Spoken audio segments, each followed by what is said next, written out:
update on the hay bale gardens for those who have been asking. They're doing really good, and I'll give you some quick shots to show you. Everything is growing. I've already begun to harvest some stuff off of them. I really have not done anything. This has been the easiest growing I have ever done. I have not weeded not one single blade of grass out of these things. I have not sprayed for bugs, not one time. I have not done anything at all except water. On the warm days I would water every day, and on the cooler days, you know, where the sun wasn't so bright, I'd water every 2 to 3 days. Make sure that they don't, you know, get too soggy, because they do hold water pretty well, and so stuff like the lettuce and all, you know, they don't like to sit in much moisture.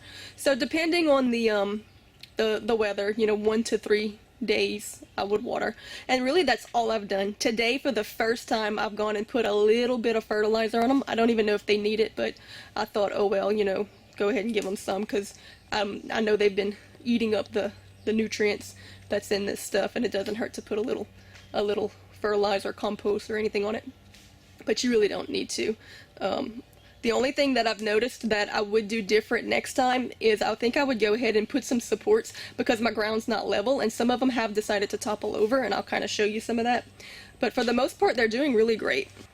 Alright, this is an example of what I mean by toppling over.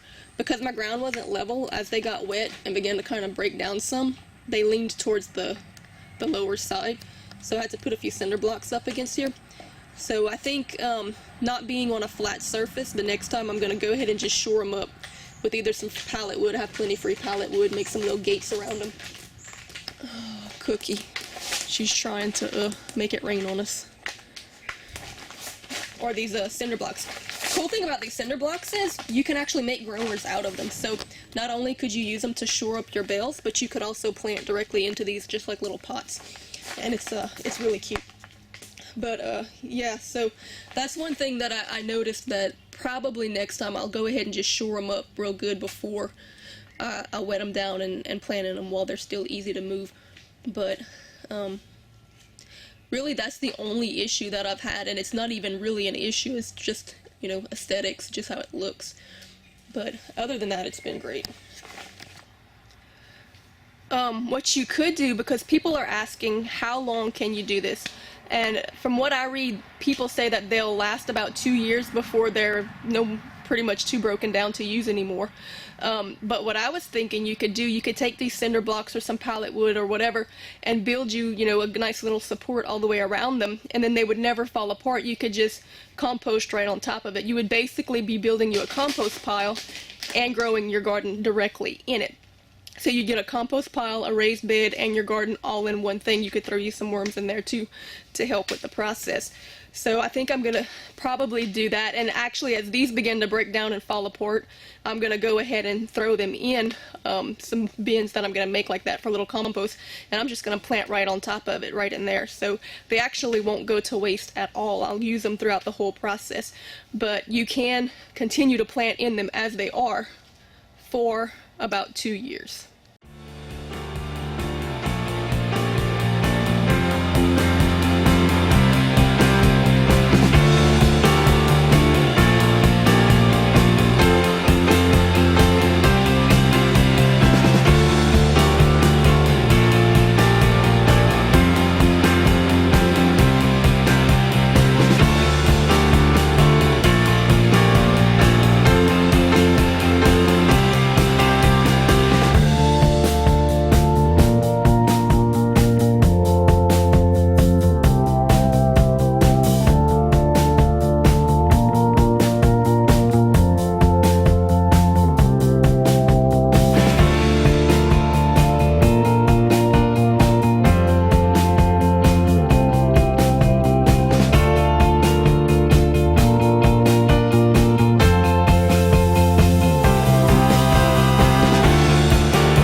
Oh, Cookie.